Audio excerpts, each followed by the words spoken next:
Hello, everybody. This is Joseph P. Farrell, and as you can tell on your screen, we have a very special guest with us today for our July dialogue, and that is the former Assistant Secretary of Housing and Urban Development, the founder of Solari, Catherine Austin Fitz.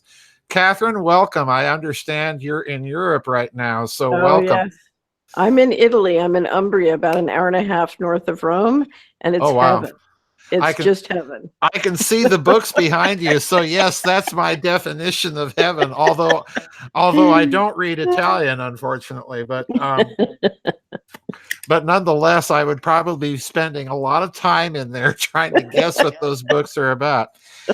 Today, as you know, Catherine, I wanted to talk because we have been getting a lot of comments on my website about the Solari quarterly wrap-up. One individual from Australia actually asked me, what is FASB 56? And I told him very briefly. And he said, you're kidding. It was so stunning that he couldn't believe it. So I want to talk about that in our dialogue today. And I want to hold up the 2 volumes that you have published regarding FASB 56. Folks, I have talked about these before. This is volume 1, and this is volume 2. And folks, you have to get both volumes. Volume 2 is a historical context, which is really something that we're going to be exploring a little bit today as we talk, that sets the FASB 56 regulations into a context. Volume 1 is a very detailed examination of the FASB regulations and their implications themselves. You will be able to order these from Solari by emailing or calling the 2 numbers that I'm going to post with this video. So when you listen to the video, go on the website and you'll be able to see the contact information at Solari if you want to order these volumes. And I urge you to do so because what we're going to be talking about today is really kind of unbelievable. Now, Catherine, when I posted this, I wrote a little summary that I want to read here for people, and then we're going to get right into it. And I said this in my post on the website.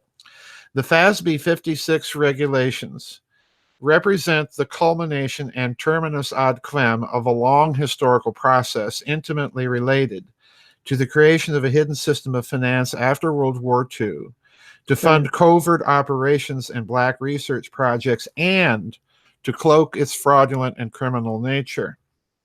In creating such a system and in striking a deal with Operation Paperclip Nazis, America's oligarchs chose technology, technocracy, financial fraud, and theft over humanity and created a relationship with the black world that could only be sustained by increasing levels of fraud. And I want to stop there and stress that because that indeed is what you document with detail in the 2nd volume of your study of the FASB 56 regulations. The FASB 56 regulations are the ne plus ultra of this process, as they imply a final and irrevocable surrender of the federal and constitutional budgetary process to the secret processes and whims of a black box. Right. This has sweeping implications not only for domestic and foreign investments and your own decision-making, regardless of where in the world you are, but also for geopolitics. And that's kind of my summary of what I want to talk about today. So I'm going to start out by asking you the missing $64 trillion question. and that is, what exactly is FASB 56? Okay, so it's FASB Statement 56. Let me start by describing what is FASB. FASB is the acronym for the Federal Accounting Standards Advisory Board, which was created in 1990, not by an act of Congress, but by a memorandum between the Secretary of Treasury, the Department, or the head of OMB, the Office of Management and Budget, and the head of the General Accounting Office, which later had its name changed to the General Accountability Office when it stopped doing real accounting. Anyway, but what had happened was a law was passed, and I should say, if you go to missingmoney.solera.com, there's a tremendous amount of information, including all of our articles about the legal infrastructure behind the federal finances, including a piece entirely dedicated to explaining FASB 56. So if you go to missingmoney.solera.com, you can find everything you'd want there. Anyway, so a law was passed resulting from a lot of the reforms implemented by yours truly and a group of people in the Bush administration. A law was passed to really take the federal finances to the next level, including requiring audited, clean, independent, audited financial statements. And what was clear for all the people responsible for doing this, whether for Congress or the administration, was they wanted a group of people from the private sector who could help them work out a lot of the different details and policies, which made a tremendous amount of sense. And so you had Chuck Bowser, Nick Brady, and Dick Darman put together a memorandum and create this advisory board. And it was simply a group of private accountants in the private sector who were to advise them as to how to implement different aspects of this law. So that's the Federal Accounting Standards Advisory Board. And that's what, through time, they've issued a series of different policies and statements. And last October, when you would have thought that the Republicans and Democrats were fighting, instead, they all got together and promulgated, both the administration and Congress together, the FASB Statement 56. It had been through a comment period for 6 months before, and basically what it said, and I'm going to grossly oversimplify, there's great detail at missingmoney.solera.com. Basically what they said is that all of the 24 agencies plus another 154 federally related entities could basically take parts of their book and make them secret, and they could do it without telling anybody they did it.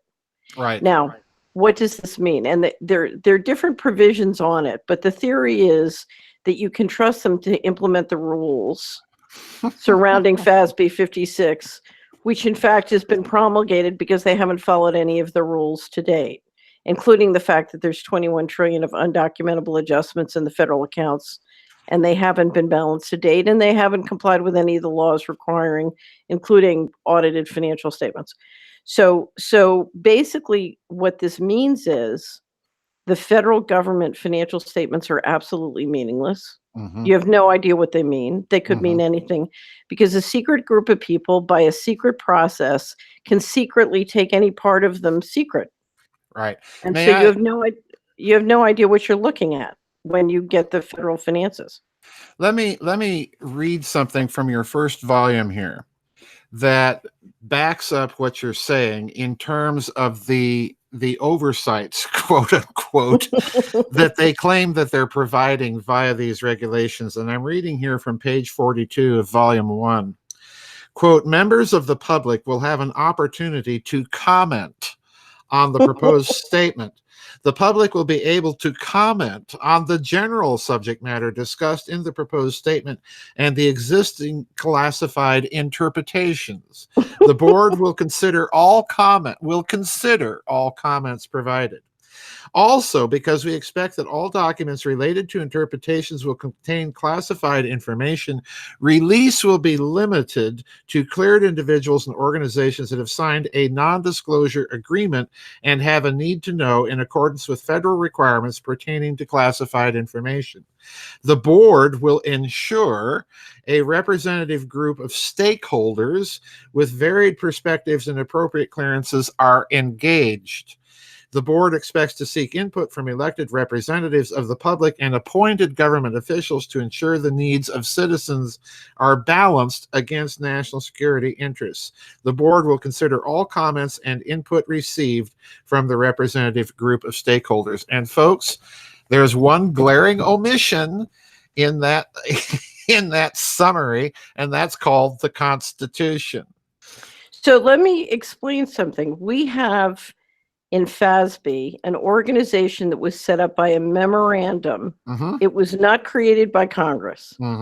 So we have an organization that was informally set up by memorandum, and it has informally issued a statement, and that statement is being used to basically throw out the Constitution and all congressional laws related to financial management. Exactly. Right. And you've said something else in this first volume, and again, I beg your indulgence, because this is so significant, and you wrote this to an individual, and I want, again, with your indulgence, to read this. We talked about this in the quarterly wrap-up, but it's worth emphasizing this again. Here's what you said, quote, "The story is simple and obvious. What is it about secret financing for secret armies that you do not understand? The U.S. government just officially changed its governance model from a constitutional republic to fascism through an obscure accounting policy. Right. No need to bother with a constitutional convention," unquote. And that says it all. So in other words, what you're arguing, and I think absolutely you're correct, is that this accounting procedure, these new regulations, are effectively a coup d'etat by an accounting procedure. Right. Okay. Absolutely. It's a coup d'etat by accounting procedure. And here's why, the Solari team went to incredible lengths to get all of this in hard copies and get it mailed to 3 continents. And here's why. What this means is, because the U.S. government is the largest issuer of Treasury securities in the world. I mean, of sovereign bonds of securities in the world. What this means is that our pension funds are buying Treasury securities, and the money is going into the government. It's going into Treasury, and for all we know, it's leaving through the back door, and all that money and all those assets are being transferred into private hands.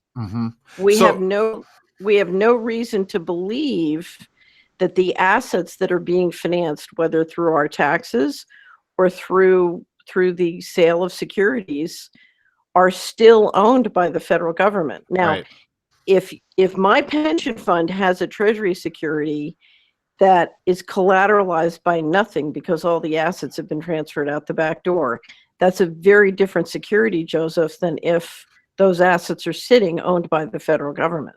Right. And I want to emphasize this aspect of things. We're going to get into some of these implications of this regulation in a moment. But effectively, what you're suggesting, and folks have to read volume 2 of the historical context and all of the tracks of fraud leading up to FASB 56 in order to get the context. So both volumes here are very essential. But what you're suggesting is that FASB 56, and I'm kind of summarizing what you stated in both volumes, this gives them the ability to shift line items in the federal books, to create secret books, quite literally. Right. And most importantly, to erase any public information subsequently deemed to be a national security item. So in other words, they can go back under these regulations and literally doctor financial statements to create a narrative that is completely false. So let me stop you just for a second. And I only do this because you're an Oxford scholar. A regulation is something that is promulgated through a regulatory process that includes a review and approval by Congress. With FASB 56, we're talking about something that does not rank as high as a regulation. Right. It's not a regulation. It is a statement issued by an advisory board, which was set up by a non-congressionally approved process. So in other words, they've bypassed Congress. Well, when you say regulation, you're talking about something which is legally much more significant than a statement. Right. So we're talking about something that in the hierarchy of governance is even lower than a regulation. Right. But this gives them the ability to bypass any congressional oversight. Because Congress doesn't have to approve it. It not only gives them the ability to bypass congressional oversight, it gives them the ability to bypass Congress when it comes to the transfer of government assets. Oh, jeez. Well, with that said, folks, if that doesn't hit you right between the eyes and the forehead, let's get on to So for example, in theory, using this vehicle, if they applied it in the way they've applied the federal accounts in the last 10 years, they could literally take ownership of the national parks and launder it out of the US government. Right. So in other words, this is tailor-made. And since you mentioned that, let's go ahead and start talking about some of the implications. This is tailor-made for asset stripping. Yes. This is exactly what you would want to do if you wanted to institute asset stripping. Right. Now, I'll tell you something very interesting, that it's also, because if you look at what has happened ever since FASB 56 went into effect, it is tailor-made if you want to. Remember how I told you the financial coup is over, and now they're going to clean out all the players? They don't need all these fraudsters anymore. Right. Now that they've stolen all the money, they're going to clean up all the fraud. Okay. Right. Well, now if you've instituted FASB 56, you do not need Lockheed to charge you double on an F-35 to launder money into the black budget. You do not need Jeffrey Epstein and the Clinton Foundation to launder massive amounts of money. Now you can just do whatever you want. And now you have a whole world of people who've been padding bills or laundering money. You don't need them anymore. Right. So let's talk about what this new procedure does in terms of 6 areas. Let's first talk about the implications for price and risk assessment. Right. So if I'm most investors for our lifetimes have assumed that Treasury securities were credits that they didn't even have to think about. Right. Now, when the bailouts came along, the big question was, would the federal government step in and protect Fannie, Freddie, and the federally related securities? And the answer is yes, they did. But there were questions then of, can we count on the federal government to back up a variety of related credits? Now what we're looking at is a situation where if there is no procedure to ensure that the assets or technology being financed or created with government money are still owned by the federal government, the possibility exists that your bonds are financing assets that don't collateralize the credit of your bonds. Holy cow. Right. So you as an investor need to decide if the assets that you're financing are not going to be owned by the entity who you're looking to for repayment. Does that impact your credit? Now, some investors would tell you no, because the federal government can simply just print money or get the Fed to print money, so I don't need to worry. Other investors would tell you, yes, that significantly changed my credit. Now, traditionally, investors have looked to the rating agencies or looked to their dealers to inform them about ratings. We know that one rating agency had the courage in 2011 to drop the federal credit for good reason. Standard & Poor's. Standard & Poor's, 18 days later, their president or their CEO was fired.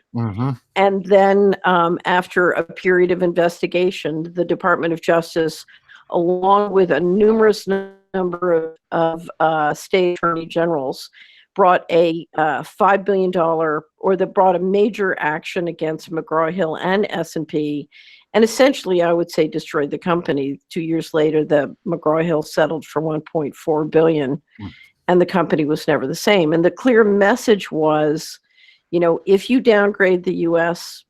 credit, you're not going to survive. Now, what that says, Joseph, is that if you're an institutional investor, and this is one of the reasons we publish these 2 volumes, you have got to do your own due diligence. The credit rating, the rating agencies can't do it.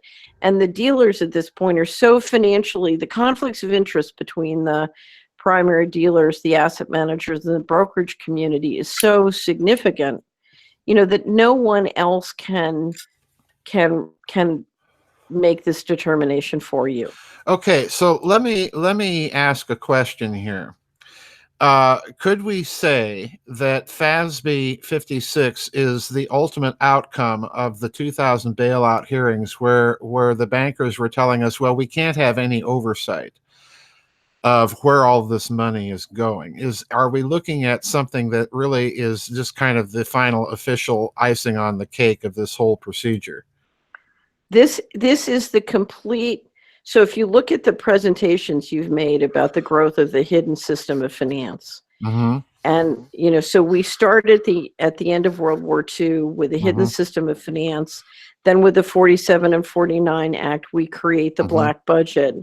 Those two things go to work, and as they go into the kind of fraud that we had with the bailouts and with the missing money. So between fiscal 1998 and 2015, there's 21 trillion of undocumentable adjustments. If you look at all of those things, they have all come to fruition with FASB 56, basically saying a combination of the hidden system of finance and the black budget are now going to control and operate the entire budget. So the entire budget has been subsumed to the secret budget. Right. So what we're looking at, if that's the case, we're looking at a black box, essentially. And this means that the ratings agencies are no longer able to give us any really good information for investment purposes. Right. In other words, we're in Never Land because we have no financial statements the financial statements are meaningless. Is what I'm saying. Yeah. And not only that, the process of who's controlling and what they're doing with the money, is totally secret. So we are paying whether we're paying our taxes or our Social Security money or we're buying Treasury securities, all these different financial flows are going into a black box. And for all we know, the money is disappearing into private hands. So what is this going to do? Let's look at another area, a couple of areas that I think that you point out in these volumes that are highly significant in terms of the implications of this procedure. Let's look at mortgage-backed securities for a moment and possible implications for that whole area, which is a huge, as you've documented over and over again through the years, is a huge part of the federal budget. What is it going to do to that? So we have a whole series of mortgage-backed securities and mortgage securities, which are essentially indirectly secured by the federal government. So Ginnie Mae's are full faith and credit. Freddie and Fannie are, presumed to be indirect. Now, the reality is the credit backstop for all those securities depends on the quality of the federal credit. But if all the assets are being transferred out of the back door, it's basically what I would call a hope and pray bond. We're hoping and praying that the secret people who control the secret money and the secret process will make good when the time comes. Right. We don't know who they are. We don't know where they are. We don't know what the political pressures on them are. Right. We know what they did in the Madoff situation. They just took the money and ran and left everybody high and dry. Right. I mean, if you look at Madoff, that's a perfect example. And so the question is, let me give you sort of a hypothetical. Let's say when the time comes for them to make good on the FDIC insurance or good on the mortgage-backed security insurance, let's say they're sitting on a stockpile of money, and if the economy crashes, they can pick things up for cheap. Right. They would be much better off if the thing collapses. Right.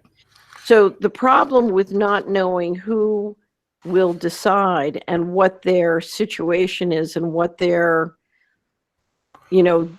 conflicts of interest are, you don't know who's in that black box, and you don't know what's right. what And their agenda is going to be. you don't have any idea of who they are, what their agenda is, or who they're beholden to. This is the other aspect of Exactly. this Right. that bothers me. You could have all sorts of international entanglements inside of that black box that really aren't even out for the interests of American national security in the first place. So Right. this is a huge boondoggle. And since you've mentioned insurance, let's talk about that implication. You mentioned deposit insurance is affected by this, but Absolutely. I'm thinking that this would send ripple effects through the whole insurance industry, because if you're taking everything black and have no means of really assessing risk, then you've just basically taken all insurance actuarial tables and thrown them right out the window. Right. Right. Because anything's possible. Right. Unbelievable. This, I read this and I am just shaking my head when I read these two volumes. I reread the first one and read the second one this last weekend.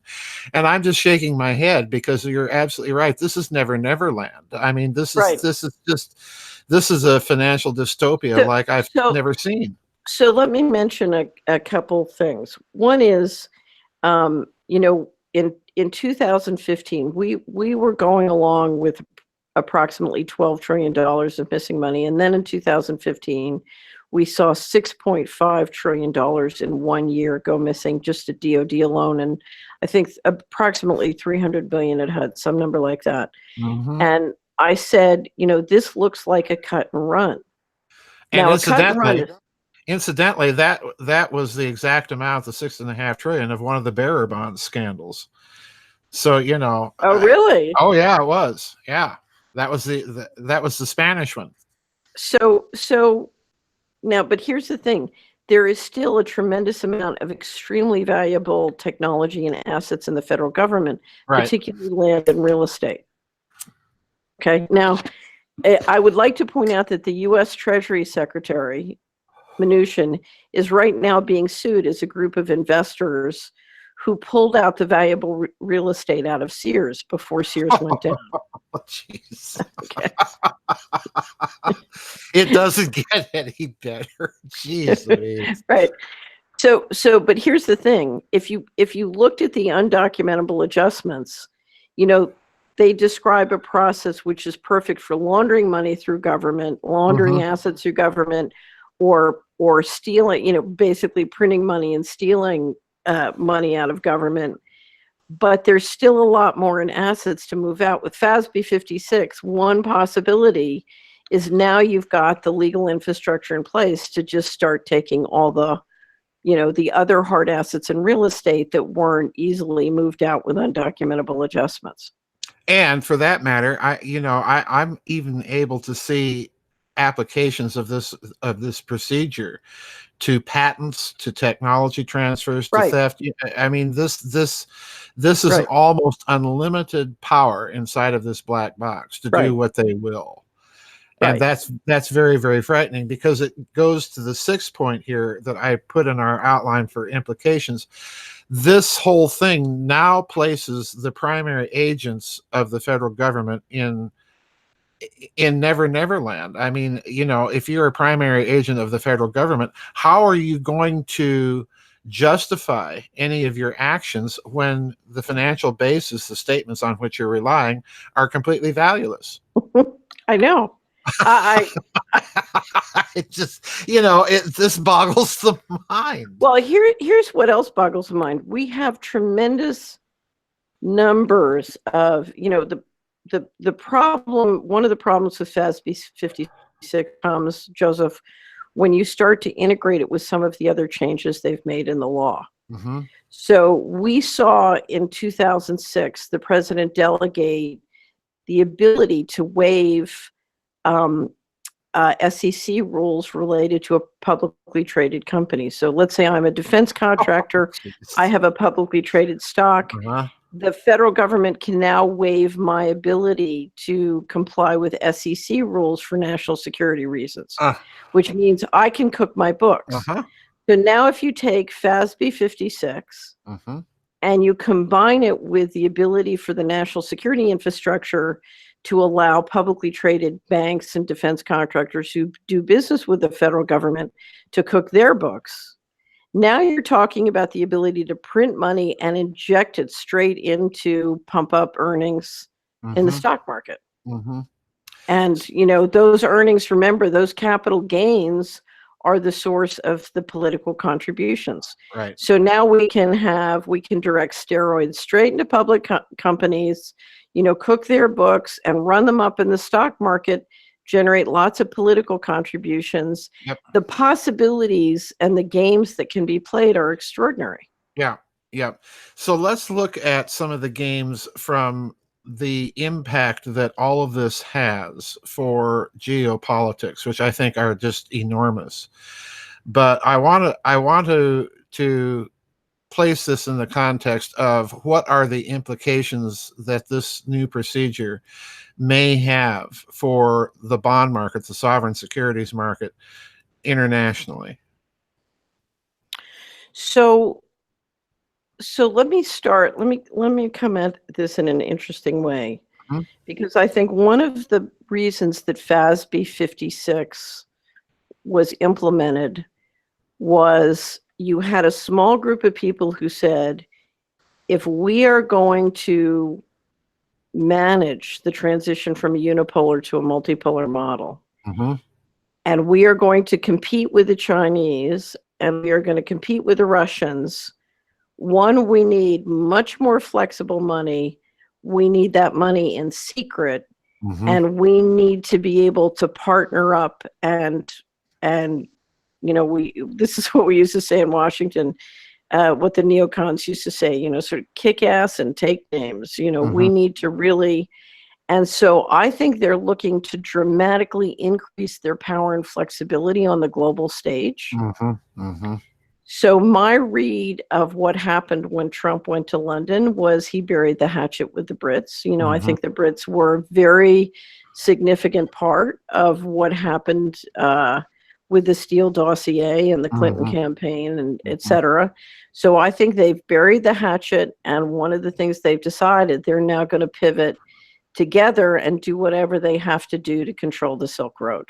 And this is part of the new push we see on Iran. And frankly, if you look at the Trump making the deal with the Bushies and then together making the deal with London, and now with FASB 56, they have an infinite amount of money to do whatever they want without Congress. That's right. And I think they're feeling very powerful on the global stage. So let's invert that perspective for a moment, and let's say we're another government, say Indonesia or Malaysia. What will FASB 56 imply for their U.S. sovereign security holdings in their portfolios? So what I would say, if I was a foreign government, a foreign sovereign wealth fund, I'd be exceptionally nervous. Because on one hand, operationally and militarily, in the short run, it makes the Anglo-American alliance potentially much more powerful and dangerous. On the other hand, I'm not sure I want to be financing that. Exactly. I don't want to finance the gun that's being pointed at my head. Exactly. And so in one hand, it makes the Anglo-American alliance much more powerful. On the other hand, the speed at which people will want to withdraw, to me, accelerates. Exactly. This is what I was trying to get to here, because the way it looks to me, Catherine, is that FASB is a short-term solution that gives them incredible amounts of liquidity that they can use for whatever agendas that they want. But in the long term, what they're doing is they're creating a situation where countries like Japan, which used to have, as far as I know, a significant holding of U.S. sovereign securities, we're watching Japan right now embark on what I think is a very independent diplomatic course. And eventually, I think this is going to issue in several countries dumping their securities. Like you say, do they want to finance that gun? Remember, what we're watching, Joseph, is look at it this way. First, we have Harvard go dark. So Harvard Endowment says we're going dark. We're laying off the internal staff so that basically no smart people can see what we're really doing. Right. Remember, because disaster capitalism is here. Right. So then we have Brexit, because I think the Queen and the City of London need to keep the offshore havens dark, and they need to keep their derivative book dark. And so first we have Harvard bet on secrecy. Then we have the city and the offshore havens bet on secrecy. And then we have FASB 56. And I think there is an absolute straight line between those three developments, because the Anglo-American Alliance is looking to go dark and is looking to go secret and is looking to rock and roll within that infrastructure. And I think those three things are absolutely one move. Well, what this does, in effect, is it puts enormous pressure now on the European Union, and particularly, the big two, Germany and France. It puts enormous pressure on them geopolitically, because they've got to decide now what direction are we going to go? Are we going to hold on to our sovereign securities, our U.S. bonds? Are we going to sell them off? Are we going to try and develop, and for the way it looks to me, Catherine, is to a certain extent, the rollout now in Europe of their own financial clearing system is less a response about Iran as it is to this whole development that you've traced from Brexit and so on. Well, here's the thing. The great power of the Anglo-American Alliance has been their power to create liquid financial markets. And the power behind their liquid financial markets was the belief that you could trust them in terms of the rule of law. Right. And so now the question is, can you trust them in terms of the rule of law? Will they keep their word? And that's looking dicey. Well, but my concern when you look at what FASB 56 is doing is they're saying, if we're going to compete with the rising Asia, then we have to have complete secrecy. That is the only way we can proceed. Right. And so the question is that so they can compete with the rising Asia, or is that because they want to have to do what they have to do in space, or is that because they need to be doing disaster capitalism, or is that because they're planning on completely re-engineering the U.S. government? I mean, the next step, let's look at what the next step is, Joseph. So we have Harvard go dark, we have Brexit, we have FASB 56. The next step is the Jedi contract. Yes. Yeah. So once you move everything into the cloud, and you can radically re-engineer the U.S. government, will you? And I get back. My bet is yes. My bet is yes, that this is what they're doing, because you've just mentioned something that I think is very important here, and that's space. So I want to get to the fourth point on our little outline here. What are the real motivations for implementing this? We've suggested a re-engineering of the government. In other words, completely restructure the government without the need, do it through financial procedure, without the need for constitutional conventions or any of this stuff. This is an end run around the whole process, because these people appear to me to be in some sort of hurry. Right. The question is why. So I want to get into one of my typical end of the twig, high octane speculations here with you, because we've talked for many years at conferences and so on, and on the quarterly wrap-ups. What's the role of space behind FASB 56? So I think what happened after the Kennedy assassination is they took the space program dark. Right. And, and it's, from my standpoint, it's impossible to tell what's really been going on, and you can conjecture all the way from, the investment hasn't been a big one to it's been a fantastic one. And I would argue it's been a fantastic one is my expectation. I think the investment space has been very significant, and that, sort of our capacity, or the capacity, whether it's our capacity or breakaway civilization capacity, is very significant. And I think they now want to, they're going to bring it more public, but if you're going to bring it more public, they want to protect their sources of capital. Right. To keep doing it. So let's extend that analysis. you and I, over the course of the last, I'd say maybe 4 to 5 years, going all the way back to the secret space program conference in San Mateo, where we were really beginning to compare notes on the details of this hidden system of finance and how it relates to space matters.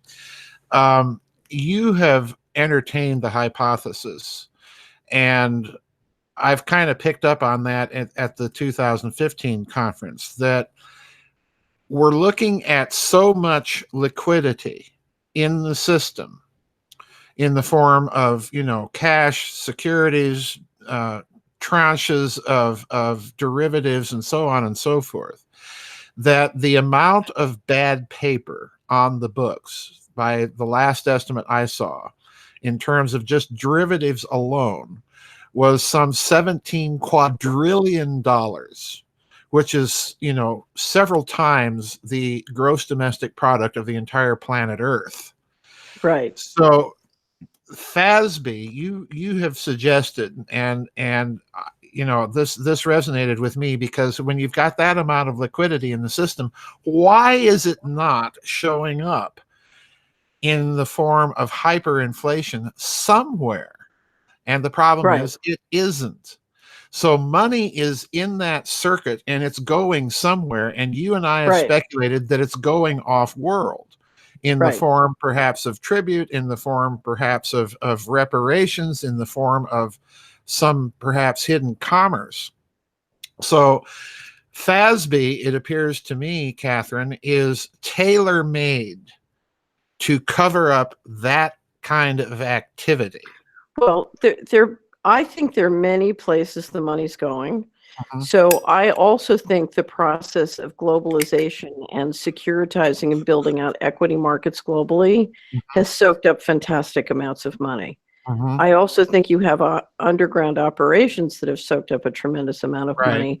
I also think that the way you've engineered the money is the liquidity is only allowed to go in certain places. It's like a hydraulic pumping system, and the money's not allowed to go to Main Street. It has to go into, a relative, call it the oligarchy economy.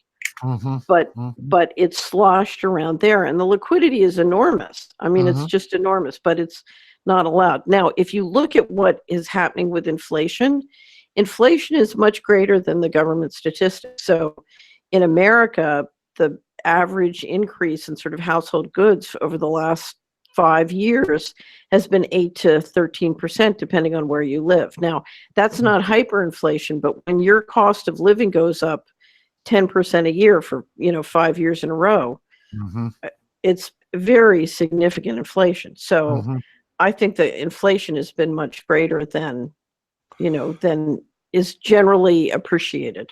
But still, could we say that part of this apparatus might be because they are afraid of any off-world financial transactions taking place or being discovered? They've created a black box essentially that allows them to remove that from public view. Right.